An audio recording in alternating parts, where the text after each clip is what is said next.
భూభారతి చట్టంతో రైతులకు సులభతరమైన నాణ్యమైన సేవలు అందుతాయన్నారు సూర్యాపేట జిల్లా కలెక్టర్ తేజస్సు నందలాల్ పవార్. కొత్త చట్టంలో భూ సమస్యలు సులభంగా పరిష్కారం చేయొచ్చన్నారు. సూర్యాపేట జిల్లా మునుగాల మండల కేంద్రంలో భూభారతి చట్టంపై అవగాహన సదస్సు నిర్వహించారు.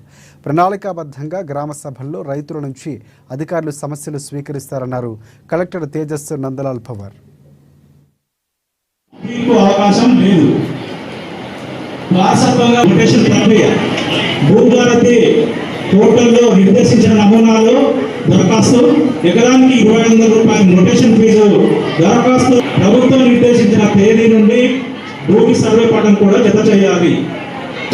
ధరణి చట్టం ప్రకారం సొంత డాక్యుమెంట్ రాసుకొని అవకాశం లేదు, సర్వే నియమం లేదు.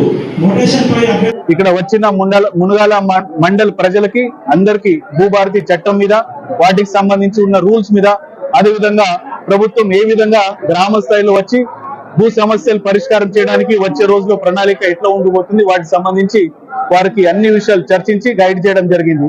ప్రజలు కూడా వాళ్ళ సంబంధించిన ఉన్న భూ సమస్యల గురించి చాలా మంది డౌట్స్ అడగడం జరిగింది, వారికి కూడా క్లారిఫై చేయడం జరిగింది. వచ్చే రోజులో ఖచ్చితంగా ప్రభుత్వ ఆదేశాల మేరకు ఈ భూభారతి చట్టం అమలు చేసుకోవడానికి ఒక ప్రణాళికాబద్ధంగా రెవెన్యూ డిపార్ట్మెంట్ క్షేత్రస్థాయిలో పోయి ఈ భూ సమస్యలు పరిష్కారం చేయడానికి చర్యలు తీసుకుంటాం.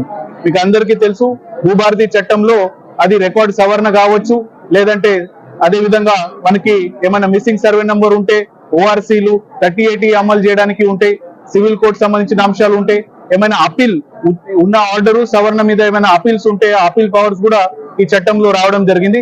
ఇట్లా ఇతర అంశాలు కూడా ప్రత్యేకంగా అందరికీ తెలియజేసి ఈ భూభారతి చట్టం మీద అందరికీ అవగాహన కల్పిస్తూ మండలంలో ఇప్పుడు ఇది 10వ మండల్ జిల్లాలో ఉన్న అన్ని మండలాల్లో ఈ అవగాహన సదస్సులు నిర్వహించడం జరుగుతూ ఉన్నది.